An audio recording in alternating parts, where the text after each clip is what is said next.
तू वांग्याची म्हटलं काय फळाचं झालं तू वांगे अरे काय तू बोलतो वांगी लय मोठी आहे आपली एवढीची वांगी एवढी नाही वांग वांग वांग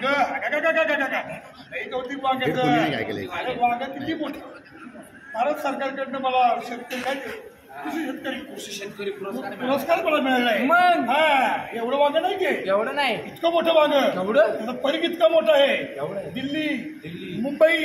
कलकत्ता बेंगलोर व्यापलंय त्याच्या खाली परवा अंधार पडला तो परवा अंधार तो माझ्या वांगेवरून पडला होता असं मध्ये हा काय रे तू काय गाजे पिंजे ओढत नाही ना नाही ना दारू पित नाही असं मग असं एवढं मोठं वांग असं अहो वांग कापायला ते जीसीबी 50 जीसीबी आहे का एकतरी आपल्या आता देशात एकतरी जीसीबी राहिलाय का सगळे जीसीबी माझ्याकडे वांग कापायला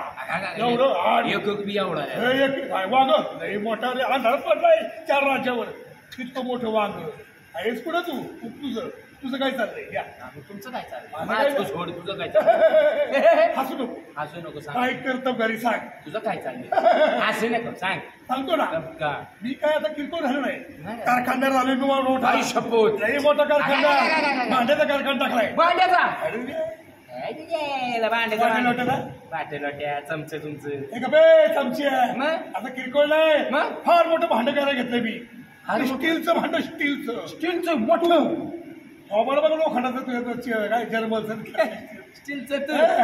बाबा बघ चमचे एवढं म्हणजे स्टीलचं काय भांड लय मोठं भांड इतकं मोठं भांड आहे त्याचा परीघ किती माहिती का एवढं आहे कलकत्ता ते दिल्ली मुंबई ते बेंगलोर सगळं संपूर्ण राज्य त्यात व्यापलंय इतकं मोठं भांड आहे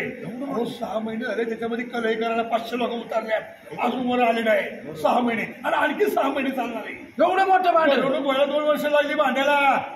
हेच कुठं तू काय गाड्या ओढतो का दारू पितो का नाही असं मग मला एक सांग मोठं भाऊ एवढं मोठं ते भांड कशाला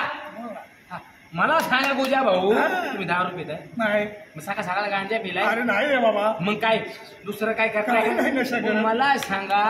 एवढं मोठं पातेलं लागतंय कशाला एवढं मोठं पातेलं कशाला वांग शिजवायला या इथं सांगा तुझ्या म्हाताड्या म्हणे एवढं मोठं पातेलं एवढा मोठा पातेला असतं का कुठे म्हणे टिंगल केल्याशिवाय कुठे सिंगल पाजणार नाही मी तुला सिंगल पाजतो चल लगेच एवढ्याच लायकीच आहे तू एवढंच लायकीच आहे का मी सगळी अरे मी सरपंच जातो पहिल्यांदा काही चहा